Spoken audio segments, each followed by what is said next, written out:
Hi, Tara Peak here. So, I'm gonna talk about the topic of choices today. We're making choices every moment of every single day.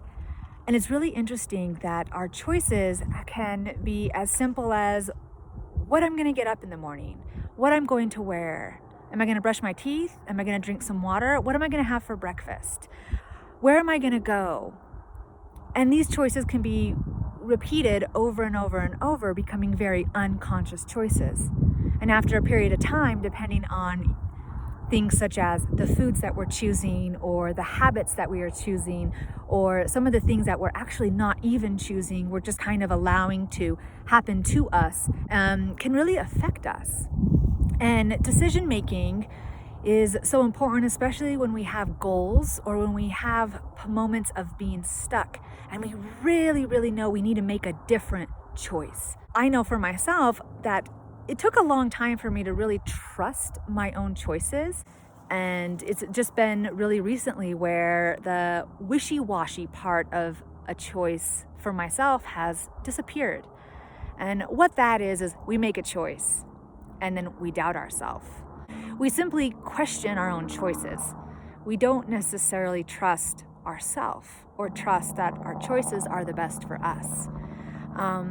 I've really come to this place where I process the majority of all my decisions personally without absolutely any influence from anyone else, because only then do I know and trust that it's my choice and what's best for me, rather than being influenced by somebody else who really cannot make that right choice for me. Choices can be disturbing to our healing than helpful. And sometimes it can leave you so overwhelmed and frustrated.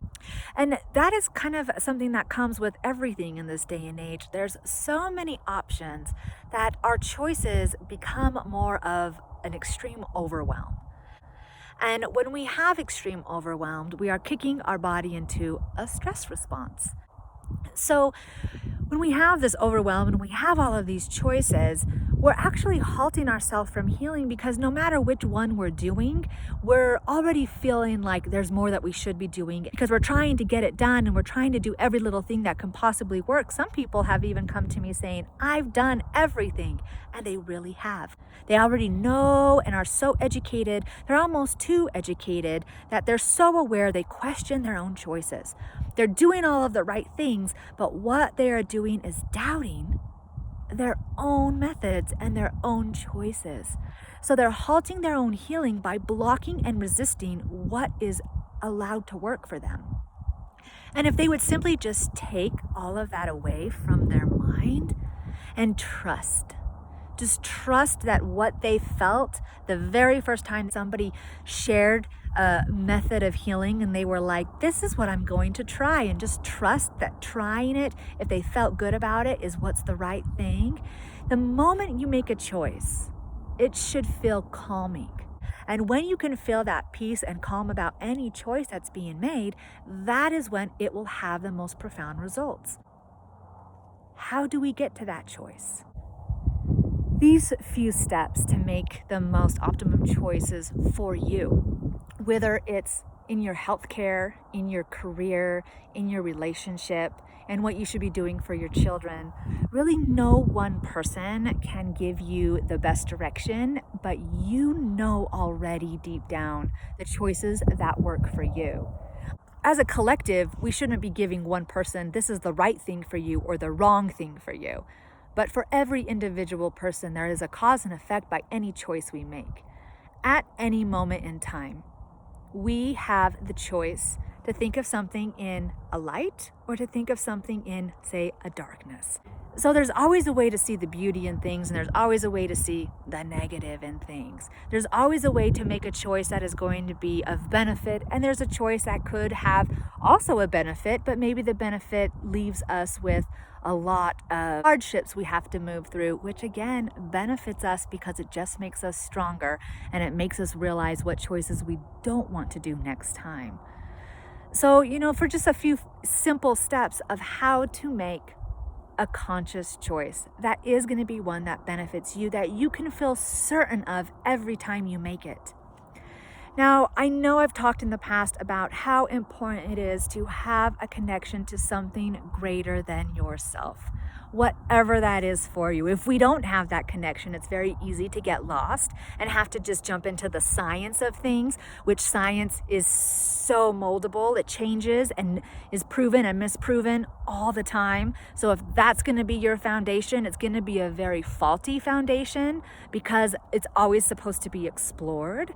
But if you're going to turn into something that is if you can tune into something that's greater than you, which is sometimes as simple, even if we can't define that, as taking a moment of silence, of maybe going out in nature, getting grounded, and just being still. Set your timer for 2 minutes. Some people can't even be still for 2 minutes. 2 minutes.